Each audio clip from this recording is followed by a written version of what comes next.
সূরা বনী ইসরাঈল অধ্যায় নং 17 আয়াত নং 49 থেকে। আর বলে, আমরা অস্থিতে পরিণত ও চূর্ণ বিচূর্ণ হওয়ার পর কি নতুন সৃষ্টিরূপে আবার সৃজিত হয়ে উঠব? বলুন, তোমরা হয়ে যাও পাথর অথবা লোহা অথবা এমন কোনো সৃষ্ট বস্তু যা তোমাদের ধারণায় কঠিন। তখন তারা বলবে, কি আমাদেরকে পুনরায় উঠাবে? বলুন, তিনি যিনি তোমাদেরকে প্রথমবার সৃষ্টি করেছেন। অতঃপর তারা মাথা নাড়িয়ে আপনার সম্মুখে বলবে, তা কখন আসবে? বলুন, সম্ভবত তা খুব শীঘ্রই আসবে।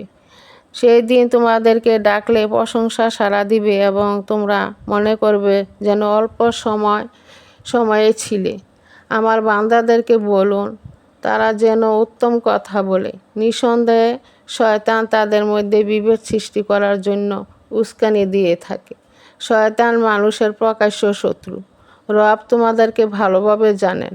তিনি ইচ্ছা করলে দয়া অথবা শাস্তি দিতে পারেন।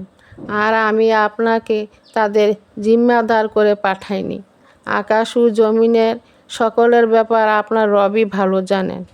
অর্থাৎ তারা আপনাকে জাদুকর, পাগল, কবি, গণক ইত্যাদি বলে গালি দেয়। তাদের এই সমস্ত উক্তি আশ্চর্যজনক তো বটেই, বরং এর চেয়ে আশ্চর্যজনক বিষয় হলো তারা বলে, আমাদের মৃত্যুর পর আমাদেরকে কিভাবে পুনরায় সৃষ্টি করে হিসাব কিতাব নেওয়া হবে। তিনি পুনরুত্থানের কথা বলেন। তিনি কি সুস্থ মস্তিষ্কের? এর উত্তরে আল্লাহ বলেন, এভাবে তাদেরকে জিজ্ঞেস করুন, তবে তোমাদেরকে প্রথমবার কে সৃষ্টি করেছেন? অর্থাৎ তোমরা পাথর, লোহা কিংবা অন্য কিছু হয়ে দেখো জীবিত হও কিনা। আল্লাহ ইচ্ছা করলে তাতেও জীবন সঞ্চার করতে পারেন। এমন কঠিন পদার্থের জীবন সঞ্চার করাও আল্লাহর পক্ষে সম্ভব। তখন অপেক্ষাকৃত কম কঠিন পদার্থের প্রাণ সঞ্চার করা তো আরও সহজ।